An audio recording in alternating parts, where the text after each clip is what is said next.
राधे राधे। श्रीमद् भागवत गीता अध्याय 1 श्लोक 15, 16, 17 और 18। इसमें हम जानेंगे कि पांडु सेना की तरफ से कौन कौन से शंख बजाए गए। पंचजन्यम ऋषि के ईश देवदत्तम धनाजय पौंड्रम ददबो महाशंखम भीम कर्मा वृका उदर। अर्थात श्री कृष्ण द्वारा पंचजन्य शंख बजाया गया, अर्जुन द्वारा देवदत्त नाम का शंख बजाया गया और पौंड्र नाम का शंख भीम द्वारा बजाया गया। अनंत विजयम राजा कुंती पुत्र युधिष्ठिर नकुल सहदेव च सुघोष मणि पुष्पको। अर्थात युधिष्ठिर ने अपना अनंत नामक शंख बजाया तथा नकुल और सहदेव ने सुघोष और मणि पुष्पक नामक शंख बजाया।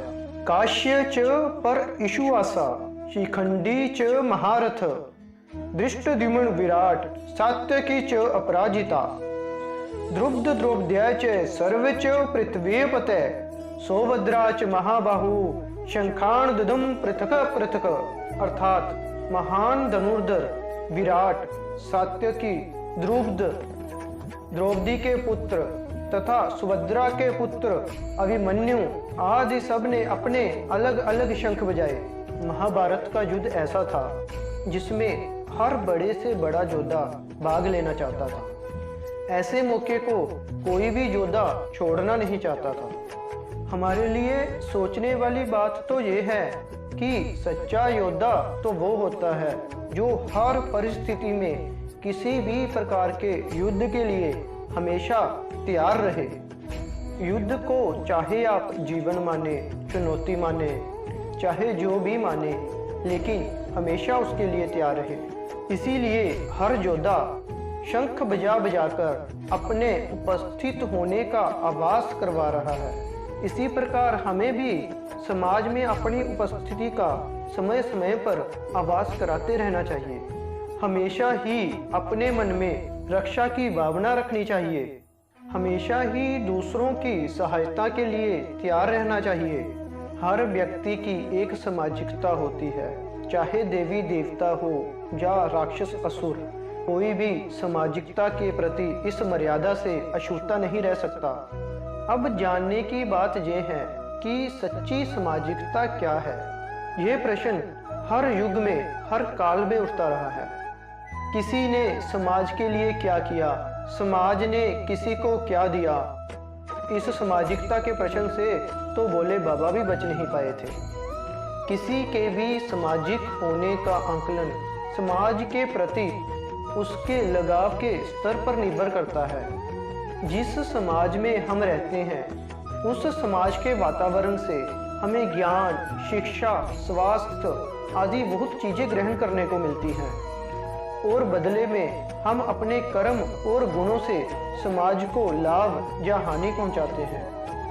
जब कोई समाज की बड़ी सेवा करता है, बड़े परोपकार करता है, अच्छे कार्य करता है, तो समाज उसे सम्मान और पुरस्कार प्रदान करता है। लेकिन कभी कभी हमारी प्राथमिकता ये भी होती है कि यदि समाज पर कोई संकट आए तो अपना फायदा या नुकसान ना देखकर समाज पर आए हुए संकट को दूर करने का प्रयत्न करें। हर काल में समाज अमृत प्राप्ति के लिए मंथन करता रहा है। इस मंथन में असुर और देवता अर्थात अच्छे और बुरे दोनों ही प्रकार के लोग पूरे जी जान से जुट जाते हैं।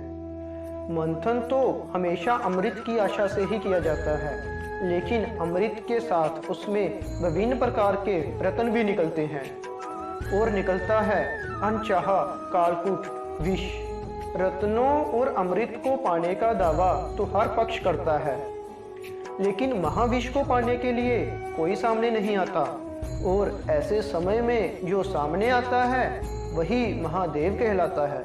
समाज के विष को ग्रहण करने के लिए आवश्यकता होती है महान सामाजिक दृष्टि की, और महादेव अपने लिए अमृत नहीं विष ही चुनते हैं। महाकवि रहीम ने कहा है, मान सहित विष खाई के शंभु वै जगदीश बिना मान अमृत पिए राहु कटाए शीश। अर्थात समाज की रक्षा के लिए सम्मान के साथ विष ग्रहण किया तो समाज ने महादेव को जगदीश की उपाधि दी और राक्षस राहु ने बिना मान कपट से अमृत पिया और उसने अपना सिर कटवा लिया। अपने समाज की रक्षा के लिए विष पीकर नीलकंठ कहलाना और बिना अधिकार कपटपूर्ण अमृत ग्रहण करने का प्रयत्न करना, यही सामाजिकता के दो विभिन्न शोर हैं। हमारे सामने महादेव और राहु दोनों ही उदाहरण हैं। हम सरलता से अपनी सामाजिक भूमिका तय कर सकते हैं। तो इसी प्रकार आज की गई बातों पर विचार कीजिए और कल की प्रतीक्षा कीजिए। इसी प्रकार श्रीमद् भागवत गीता अध्याय 1 श्लोक 15, 16, 17 और 18 संपूर्ण हुए। तो प्रेम से कहिए श्री राधे।